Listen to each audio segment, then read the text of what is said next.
Hi students, welcome two commerce tutorial. ഇന്ന് നമ്മൾ discuss ചെയ്യാൻ പോകുന്നത് ഓർഗനൈസേഷണൽ ബിഹേവിയറിലെ സെക്കൻഡ് പാർട്ടാണ്. കഴിഞ്ഞ വീഡിയോസിൽ നമ്മൾ എന്താണ് ഓർഗനൈസേഷൻ ബിഹേവിയർ എന്നും അതിൻ്റെ nature and scope of organisational ബിഹേവിയറും ഡിസ്കസ് ചെയ്തു. ഇന്ന് നമ്മൾ ഡിസ്കസ് ചെയ്യുന്നത് ഫീച്ചേഴ്സ് ഓഫ് ഓർഗനൈസേഷണൽ ബിഹേവിയർ ആണ്.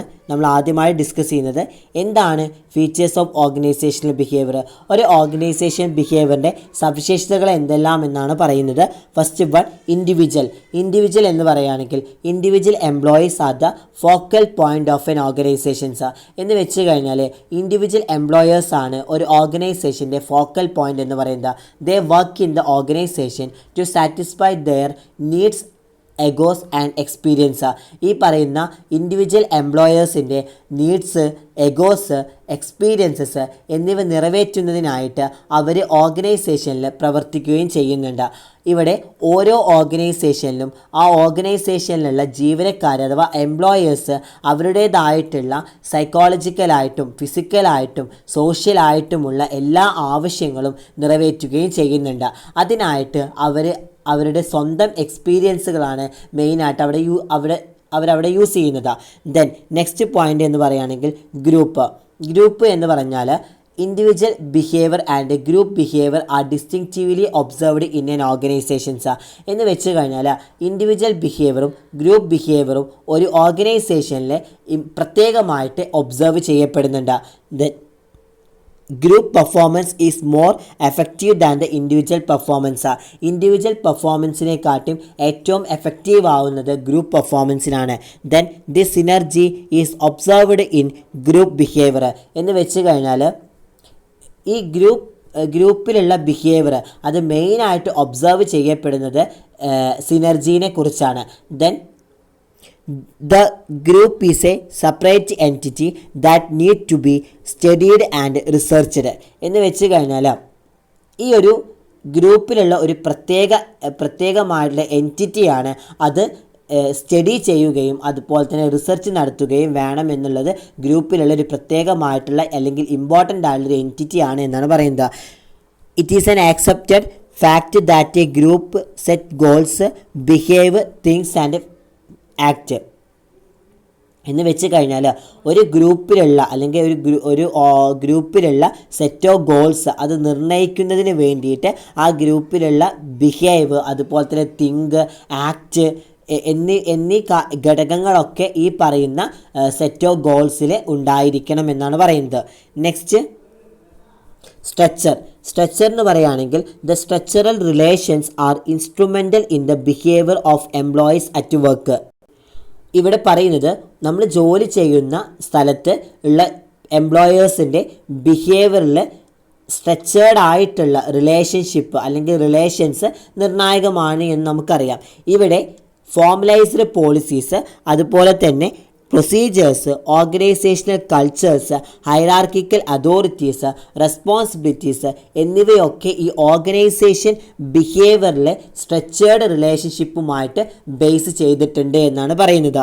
നെക്സ്റ്റ് ടെക്നോളജി എന്ന് പറയുകയാണെങ്കിൽ technology result in better work because it incorporate technical skills which include the ability to apply the specialised knowledges എന്ന് വെച്ച് കഴിഞ്ഞാൽ ഇവിടെ എന്താ പറയുന്നത്, ടെക്നോളജീസ് എന്ന് പറയുന്നത് ഏറ്റവും മികച്ചതായിട്ടുള്ള അല്ലെങ്കിൽ ബെറ്റർ ആയിട്ടുള്ള ഒരു പ്രവർത്തനത്തിനാണ് ഈ ടെക്നോളജി കാരണമാകുന്നത്.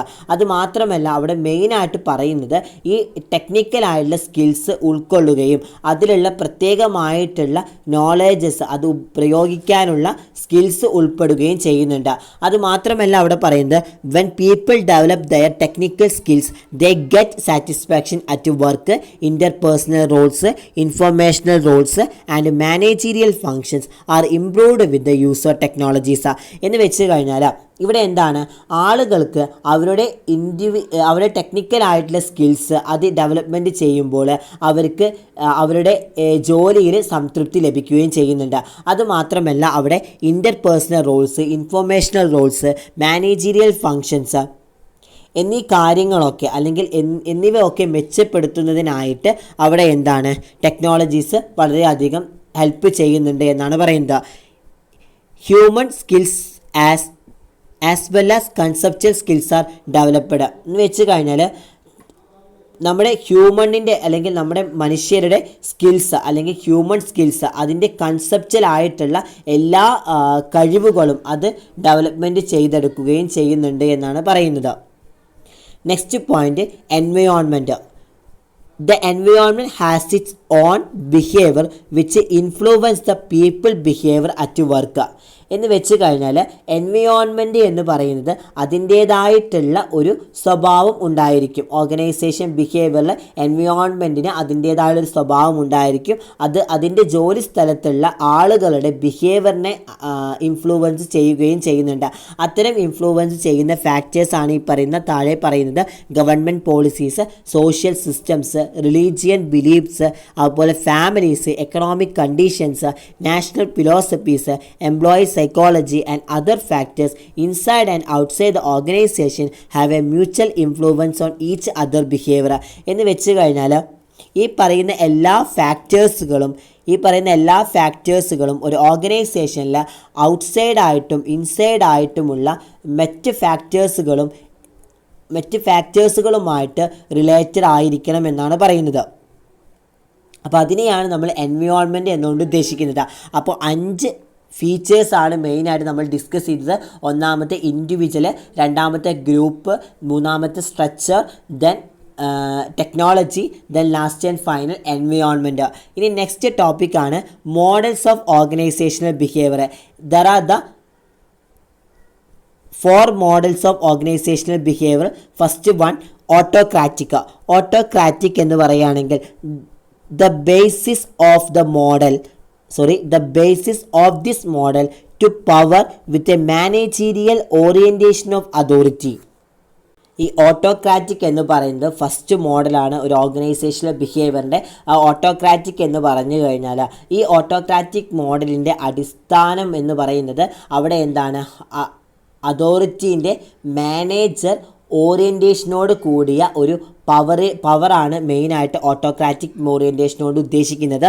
Then the employees in turn are oriented towards obedience and dependence on the boss. ഈ ഓട്ടോക്രാറ്റിക് മോഡലിൽ പറയുന്നത് അവിടെ എന്താണ്, എംപ്ലോയേഴ്സ് ഒബീഡിയൻസിലേക്കും അതുപോലെ തന്നെ അവരുടെ ആ ബോസിനെ ആശ്രയിച്ചായിരിക്കും അവിടെ എന്താണ് എല്ലാ പോളിസീസും കാര്യങ്ങളൊക്കെ നടപ്പിലാക്കുന്നത് എന്നാണ് പറയുന്നത്. The employees need that is met is subsistence, the performance result is minimal. എന്ന് വെച്ച് കഴിഞ്ഞാൽ the employees need that is met is subsistence, the performance result is minimal. എന്ന് വെച്ച് കഴിഞ്ഞാൽ ഇവിടെ എന്താണ്, എംപ്ലോയേഴ്സിൻ്റെ ആവശ്യം അഥവാ അവരുടെ നീഡ്സ് നിറവേറ്റുന്നതിന് വേണ്ടിയിട്ടാണ് മെയിനായിട്ട് ഈ ഒരു ഓട്ടോക്രാറ്റിക് മോഡൽസ് പ്രൊവൈഡ് ചെയ്തിട്ടുള്ളത്. അതുമാത്രമല്ല അതിലൂടെ തന്നെ അവരുടെ പെർഫോമൻസിൻ്റെ റിസൾട്ട് എന്താണ്, ഈ ഓട്ടോക്രാറ്റിക് മോഡലിൽ വളരെയധികം കുറവായിരിക്കും എന്നാണ് പറയുന്നത്. മിനിമൽ ആയിരിക്കും എന്നാണ്, മിനിമൽ എന്ന് പറയുന്നത് കുറവാണ് എന്നാണ് ഉദ്ദേശിക്കുന്നത്.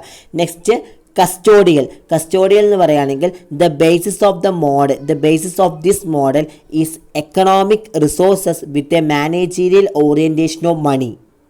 ഒരു ഓർഗനൈസേഷണൽ ബിഹേവിയറിൽ കസ്റ്റോഡിയൽ മോഡലിൻ്റെ മെയിനായിട്ടുള്ള അടിസ്ഥാനം എന്ന് പറയുന്നത് എമൗണ്ടിൻ്റെ അല്ലെങ്കിൽ പണത്തിൻ്റെ മാനേജർ ഓറിയൻറ്റേഷനോട് കൂടിയിട്ടുള്ള സാമ്പത്തികമായ അല്ലെങ്കിൽ എക്കണോമിക്കലായിട്ടുള്ള റിസോഴ്സുകൾ ഇൻക്ലൂഡ് ചെയ്യുക എന്നുള്ളതാണ് മെയിനായിട്ട് കസ്റ്റോഡിയൽ മോഡൽ കൊണ്ട് ഉദ്ദേശിക്കുന്നത്. അപ്പോൾ ഇത്ര മാത്രമേ കസ്റ്റോഡിയൽ മോഡൽ എന്ന് പറയുകയാണെങ്കിൽ എന്താണ് പറയുന്നത്, കസ്റ്റോഡിയൽ മോഡലിൻ്റെ മെയിനായിട്ടുള്ള അടിസ്ഥാനം അല്ലെങ്കിൽ മെയിനായിട്ടുള്ള ഉറവിടം എന്ന് പറയുന്നത് എമൗണ്ടിൻ്റെ മാനേജർ അല്ലെങ്കിൽ മണി മാനേജറിൻ്റെ ഓറിയൻറ്റേഷനോട് കൂടിയിട്ട് അവരുടെ എക്കണോമിക്കൽ ആയിട്ടുള്ള റിസോഴ്സുകളെയാണ് ഈ പറയുന്ന കസ്റ്റോഡിയൽ മോഡൽസ് എന്നോട് ഉദ്ദേശിക്കുന്നത്. The employee in turn as oriented towards securities and benefit and depends on the organisations. എന്ന് വെച്ച് കഴിഞ്ഞാൽ ഇവിടെ എംപ്ലോയേഴ്സിൻ്റെ സെക്യൂരിറ്റീസ്, അവരുടെ benefits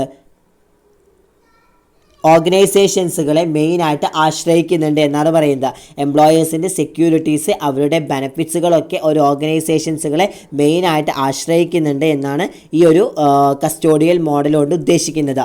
next supportive. The basis of this model is leadership with a managerial orientations and support. എന്ന് വെച്ച് കഴിഞ്ഞാൽ supportive മോഡൽസിൻ്റെ മെയിനായുള്ള പ്രത്യേകത എന്ന് പറയുന്നത് അവിടെ ആ ഒരു മോഡലിന് മെയിനായിട്ട് സപ്പോർട്ട് ചെയ്യുന്നത് ലീഡർഷിപ്പോട് കൂടിയിട്ടുള്ള ഒരു മാനേജീരിയൽ ഓറിയൻറ്റേഷൻ സപ്പോർട്ടാണ് അവിടെ മെയിനായിട്ട് നടപ്പിലാവുന്നത്. അതുമാത്രമല്ല the employees in turns are oriented toward the job performance and participations. മെയിനായിട്ട് അവിടെ എംപ്ലോയേഴ്സിൻ്റെ ഓറിയൻറ്റഡ് ആയിട്ട് അല്ലെങ്കിൽ എംപ്ലോയി ഓറിയൻറ്റഡ് ആയിട്ട് ടേൺ ചെയ്യുന്നത് എന്താണ്, ജോബ് പെർഫോമൻസും അതുപോലെ തന്നെ ആ മോഡലിൽ വരുന്ന പാർട്ടിസിപ്പേഷൻസും കൂടിയാണ് മെയിനായിട്ട് അവിടെ ഫോക്കസ് ചെയ്യുന്നത്. The employees need that is met is status and recognitions. മെയിനായിട്ട് എംപ്ലോയേഴ്സിൻ്റെ സ്റ്റാറ്റസും അതുപോലെ തന്നെ അവരുടെ റെക്കഗ്നേഷൻസുമാണ് ഈ സപ്പോർട്ടീവ് മോഡൽസിൽ ഉദ്ദേശിക്കുന്നത്. The performance result is awakened the performance result is awakened drives. ഈ പറയുന്ന സപ്പോർട്ടീവ് മോഡൽസിൻ്റെ മെയിനായിട്ടുള്ള പെർഫോമൻസിൻ്റെ റിസൾട്ട് എന്ന് പറയുന്നത് അവേക്കൻഡ് ഡ്രൈവേഴ്സ് എന്നാണ് പറയുന്നത്. അവേക്കൻഡ് ഡ്രൈവുകളാണ് എന്നാണ് ഉദ്ദേശിക്കുന്നത്. നെക്സ്റ്റ് കൊളീജിയൽ മോഡൽ എന്ന് പറയുകയാണെങ്കിൽ the basis of this model is partnership with a managerial orientation of team work. ഇവിടെ പറയുന്നത് ടീം വർക്കിൻ്റെ മാനേജർ ഓറിയൻറ്റേഷനുമായിട്ടുള്ള ഒരു പാർട്ടിസിപ്പേഷനാണ് ഈ ഒരു മോഡലിൻ്റെ അടിസ്ഥാനം എന്ന് പറയുന്നത്. ഇവിടെ employees in turns are oriented towards responsible behaviour and self discipline. The employees need that is met is self-actualization. The performance result is moderate enthusiasm. എന്ന് വെച്ച് കഴിഞ്ഞാൽ ഇവിടെ മെയിനായിട്ട് ഉദ്ദേശിക്കുന്നത് എന്താണ്, എംപ്ലോയേഴ്സിൻ്റെ റെസ്പോൺസിബിലിറ്റീസ്, ആ എംപ്ലോയീസിൻ്റെ റെസ്പോൺസിബിൾ ബിഹേവിയർ അതുപോലെ തന്നെ അവരുടെ സെൽഫ് ഡിസിപ്ലിൻസിലേക്കൊക്കെ ഈ പറയുന്ന മോഡൽസ് കൊളീജിയൽ മോഡൽ മെയിനായിട്ട് നയിക്കുന്നു എന്നാണ് പറയുന്നത്. എന്ന് വെച്ച് കഴിഞ്ഞാൽ എംപ്ലോയേഴ്സിൻ്റെ റെസ്പോൺസിബിൾ ബിഹേവിയറിലേക്കും അതുപോലെ തന്നെ അവരുടെ സെൽഫ് ഡിസിപ്ലിനറിയിലേക്കും ഒക്കെ ഈ പറയുന്ന കൊളീജിയൽ മോഡൽ മെയിനായിട്ട് നയിക്കുന്നു അല്ലെങ്കിൽ പോളിസി അവിടുത്തെ ഓറിയൻറ്റേഷൻ നടത്തുന്നു എന്നാണ് പറയുന്നത്. Then the employees need that to met is self actualisation. എന്ന് വെച്ച് കഴിഞ്ഞാൽ ഇവിടെ എന്താണ്, നമ്മൾ അക്കോംപ്ലിഷ് ചെയ്യുന്ന എംപ്ലോയേഴ്സിൻ്റെ നീഡ്സ്, സെൽഫ് ആക്ച്വലൈസേഷൻ നീഡ്സ് മെയിനായിട്ട് നമ്മൾ അക്കോംപ്ലിഷ് ചെയ്യുന്നുണ്ട്. Then the performance result is moderate enthusiasm. അവിടുത്തെ പെർഫോമൻസ് റിസൾട്ട് എന്ന് പറയുന്നത് ഒരു മോഡറേറ്റ് ആയിട്ടുള്ളൊരു എന്തൂസിയാസം എന്നാണ്. എന്തൂസിയാസം എന്ന് പറയുകയാണെങ്കിൽ ഉത്സാഹം, മിതമായിട്ടുള്ളൊരു ഉത്സാഹമാണ് എന്നാണ് ഉദ്ദേശിക്കുന്നത്. മിതമായ രീതിയിലുള്ളൊരു പെർഫോമൻസ് ആണ് ഈ പറയുന്ന കൊളീജിയൽ മോഡൽസിൽ അവരുടെ റിസൾട്ട് എന്ന് പറയുന്നത്. അപ്പോൾ ഇന്ന് നമ്മൾ ഡിസ്കസ് ചെയ്തത് എന്തായിരുന്നു, ഓർഗനൈസേഷണൽ ബിഹേവിയറിൻ്റെ ഫീച്ചേഴ്സും അതുപോലെ തന്നെ മോഡൽസ് ഓഫ് ഓർഗനൈസേഷണൽ ബിഹേവിയറിനെ കുറിച്ചാണ് ഡിസ്കസ് ചെയ്തത്. അപ്പോൾ മോഡൽസ് ഓഫ് ഓർഗനൈസേഷണൽ ബിഹേവിയർ തരാത്ത 4 മോഡൽസ് ഓഫ് ഓർഗനൈസേഷണൽ ബിഹേവിയർ 4 മാർക്കിന് ചോദിക്കാൻ ചാൻസ് ഉള്ള ക്വസ്റ്റ്യൻ ആണ്. അപ്പോൾ നന്നായിട്ട് പഠിച്ചു വയ്ക്കുക. ഏതൊക്കെയാണ്? ഒന്നാമത്തെ autocratics, second one custodial model, third one supportive model, then last and final one collegial models. ഈ ഒരു 4 മോഡൽസും നന്നായിട്ട് പഠിച്ചു വയ്ക്കുക. അപ്പോൾ എന്തെങ്കിലും ഡൗട്ട്സ് ഉണ്ടെങ്കിൽ താഴെ കമൻറ്റ് ബോക്സിൽ ഇടേണ്ടതാണ്. നെക്സ്റ്റ് ക്ലാസ്സിൽ നമ്മൾ ഡീറ്റെയിൽ ആയി ഡിസ്കസ് ചെയ്യുന്നതായിരിക്കും. അപ്പോൾ വീഡിയോ ഇഷ്ടപ്പെട്ടെങ്കിൽ ലൈക്ക് ചെയ്യുക, ഷെയർ ചെയ്യുക, സബ്സ്ക്രൈബ് ചെയ്യുക. അടുത്ത വീഡിയോയിൽ നമ്മൾക്ക് ഡിസ്കസ് ചെയ്യാനുള്ളത് ഹിസ്റ്റോറിക്കൽ ഇവല്യൂഷൻ ഓഫ് ഓർഗനൈസേഷണൽ ബിഹേവിയറും അതുപോലെ തന്നെ organisational behaviour is an Indian disciplinary approaches എന്നുള്ളതിനെ കുറിച്ചാണ് ഡിസ്കസ് ചെയ്യുന്നത്. അപ്പോൾ thank you my dear students.